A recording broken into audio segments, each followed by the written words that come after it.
Summation drawing क्यों बनाते हैं? हमारी समीशन ड्राइंग होती है उसमें कितनी ड्राइंगें होती हैं? की प्लान और साइड प्लान में क्या डिफरेंस है?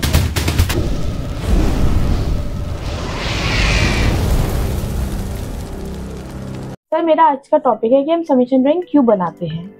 देखिए, समीशन ड्राइंग बनाने का एक रीज़न होता है, जब भी आपको नक्शा पास करवाना होता है, मैप अप्रूवल के लिए डालना होता है किसी भी प्राधिकरण में, किसी भी डेवलपमेंट अथॉरिटी में, तो वो आपसे एक सबमिशन ड्राइंग मांगते हैं। सबमिशन ड्राइंग का मकसद ये होता है, ये एक समरी होती है, समरी ऑफ ड्राइंग्स, जिसमें आपके फ्लोर प्लान, साइट प्लान, आपका लैंडस्केपिंग, फाउंडेशन डिटेल वगैरह वो सारी चीजें इन साइट प्लान, इन सबमिशन ड्राइंग में आती है।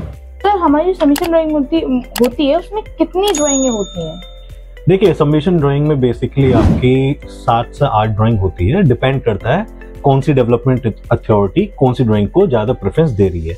कभी कभी किसी डेवलपमेंट अथॉरिटी में आपको एक्स्ट्रा ड्राइंग्स देनी पड़ जाती हैं, ठीक है। जैसे कि आपको, अगर आपने सेप्टिक टैंक बनाया है, किसी अथॉरिटी में सेप्टिक टैंक चल जाता है, किसी अथॉरिटी में सेप्टिक टैंक नहीं चलता है, मतलब उसकी ड्राइंग की जरूरत नहीं पड़ती है। तो बेसिकली आपकी 7 से 8 ड्राइंग्स होती हैं सबमिशन ड्राइंग में, जो आपको अथॉरिटी में देनी पड़ती है। ओके सर, जैसे कि हमने सुना है कि आई थिंक सबमिशन ड्राइंग में हमारा साइट प्लान, की plan, floor plan, section, elevation ये जाते हैं।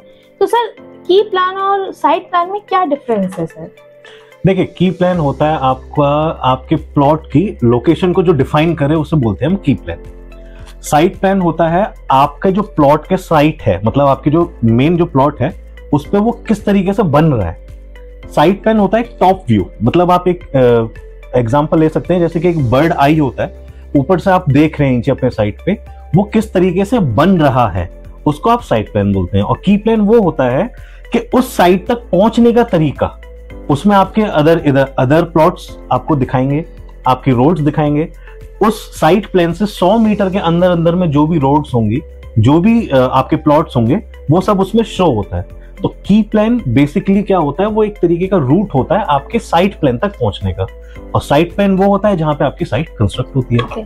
सर एक्चुअली एक हमारे क्लाइंट थे, उनका क्वेश्चन था कि जब हम अपना फुट में बनाते हैं ड्राइंग, तो हम उसको ही अप्रूवल पे क्यों नहीं डाल सकते, क्यों हमें सबमिशन की मीटर में बनानी पड़ती है सर ड्राइंग? देखिए, एक्चुअली क्या होता है ना कि आजकल गवर्नमेंट, यूपी गवर्नमेंट ने और गवर्नमेंट ऑफ इंडिया ने, अलग अलग स्टेट ने, ये अभी का नहीं है, ये पहले का, ये स्क्वायर मीटर में आपको नापा जाता है।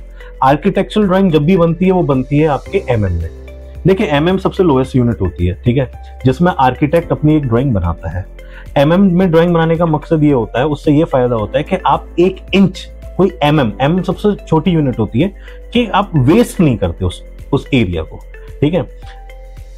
वंस एक बार वो बन जाता है एमएम में, तो हम उस ड्राइंग को कन्वर्ट करते हैं स्क्वायर मीटर में। ये प्राधिकरण के अपने नियम हैं, क्योंकि स्क्वायर मीटर के हिसाब से ही वो चार्जेस लेते हैं।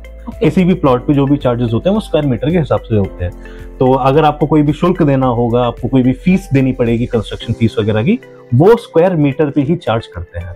ओके सर, तो सर हम अपने क्लाइंट से ये हम उनको बता सकते हैं कि आपका इसमें सेटबैक भी छूटता है, तो इसी मारे हम लोगों को स्क्वायर मीटर में देनी पड़ेगी। हाँ, सेटबैक छूटता है, आपका प्लॉट है, अगर आप, ये डिपेंड करता है कि आपका प्लॉट कितने एरिया का है, कितने साइज का है, क्योंकि आपके पास एक अथॉरिटी की बुक होती है जिसमें सारी चीज मेंशन होती है कि अगर प्लॉट इतने से इतने स्क्वायर मीटर तक का है तो उसमें कितना सेटबैक छूटता है। आप विद रूल्स एंड रेगुलेशन बनाएंगे तो ऑब्वियसली आपको सेटबैक वगैरह छूटेगा, और इसलिए हमें स्क्वायर मीटर में ही ये बनाना पड़ता है। सर जैसे कि हमने एक ड्राइंग बनाई, जैसे हमारे क्लाइंट का कहना था कि उनका एरिया था 20 बाई 45 फीट में। ओके सर, उनका ये कहना था अगर इसमें आप सेटबैक छोड़ते हैं तो आगे से और पीछे से कितना सेटबैक आप छोड़ेंगे और किस तरीके से आप सेटबैक निकालेंगे सर? देखिए, अगर ये 20 बाई 45 स्क्वायर है, फिट में आपका वो दे रखा है, ठीक है। अगर आप इसे स्क्वायर फिट में कन्वर्ट करेंगे तो 20 इंटू 45 करेंगे तो आपका हो जाएगा 900 स्क्वायर फुट, ठीक है। 900 जो स्क्वायर फुट है वो आपका 1000 स्क्वायर फुट से नीचे है, यानी अगर हम इसको मोटा मोटा करें तो ये 100 स्क्वायर मीटर से कम है, ठीक है। प्लॉट, ऐसे बहुत सारे प्लॉट होते हैं जिसमें अभी गवर्नमेंट ने नया रूल निकाला है कि अब अप टू 200 स्क्वायर मीटर तक एक आर्किटेक्ट पास आउट कर सकता है अपना नक्शा।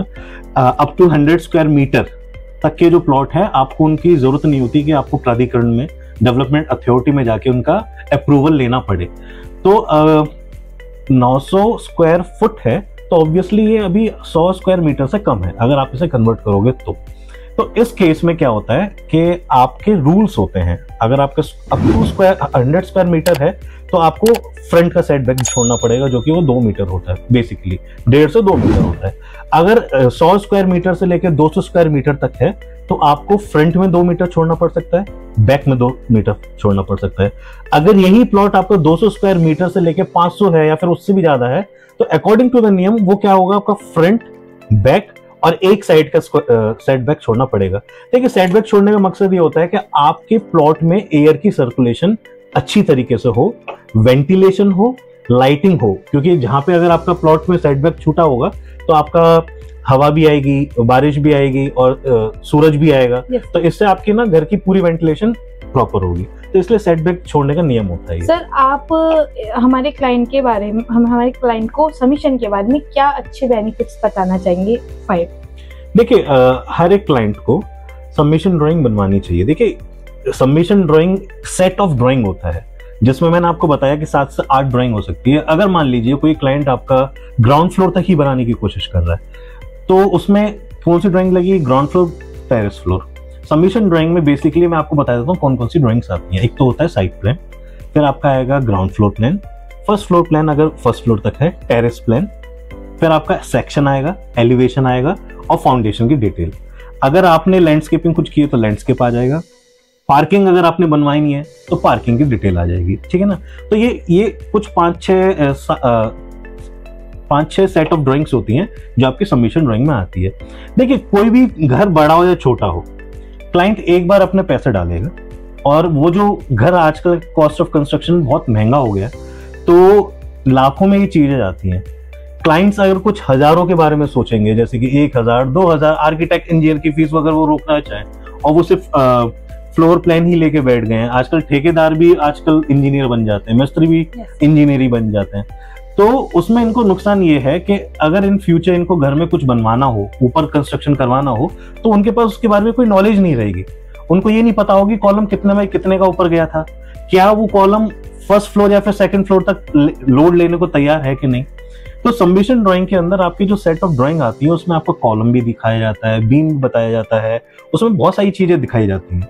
और क्योंकि एक इंजीनियर और एक आर्किटेक्ट अपना पूरा 4-5 साल इसी पढ़ाई में लगाता है तो ऑब्वियसली उसके अंदर थोड़ी बहुत तो नॉलेज होती है कि उसको किस तरीके से लोड डिस्ट्रीब्यूट करना है। तो मैं हर एक क्लाइंट को यही सजेस्ट करूंगा कि देखिए, 2-4 हजार रुपए मतलब किसी आर्किटेक्ट और इंजीनियर की फीस रोकने और बचाने की जगह अगर आप किसी अच्छे आर्किटेक्ट से कंसल्ट करते हैं, अच्छे इंजीनियर के पास आप जाते हैं, अगर वो आपको अच्छा कंसल्ट करते हैं, अच्छी सलाह देते हैं, तो उसको आप एक्सेप्ट कर लीजिए। उनकी फीस लाखों में नहीं होती है, हजारों में होती है, 2, 4, 5 हजार इतने हो सकते हैं, या फिर डिपेंडिंग आपके ड्राइंग किस तरीके से। आप उस 1-2 हजार रुपए बचाने के चक्कर में आप मिस्त्री या ठेकेदार के पास चले जाते हैं। आजकल तो ठेकेदार भी 9x12 के कॉलम लगाने की जगह 9x9 के लगवा देते हैं, और जहां कॉलम दिया होता है वहां की जगह कहीं और लगवा देते हैं। उनका ठेकेदारों का कुछ नहीं है, वो बनवा के चले जाएंगे, नुकसान बाद में मालिक को होगा। आप 5-6 साल बाद आप ठेकेदार को पकड़ते हुए नहीं घूमोगे, वो तो चला गया, उसने बना दिया। तो बस मकसद ही ये है कि मतलब किसी भी अच्छे आर्किटेक्ट और इंजीनियर को कंसल्ट करना चाहिए, और क्योंकि उनको पता होता है लोड डिस्ट्रीब्यूशन और ये सारी चीज सबमिशन ड्राइंग के अंदर भी आ जाती है, तो ये हर क्लाइंट को मैं तो सजेस्ट करूंगा कि उनको बनाना चाहिए। ऐसी और अच्छी वीडियो और नॉलेज के लिए हमारे अभ्यम आर्किटेक्ट से जुड़े रहे, लाइक एंड सब्सक्राइब करें, प्लस बेल आइकन दबाना बिल्कुल ना भूलें। धन्यवाद।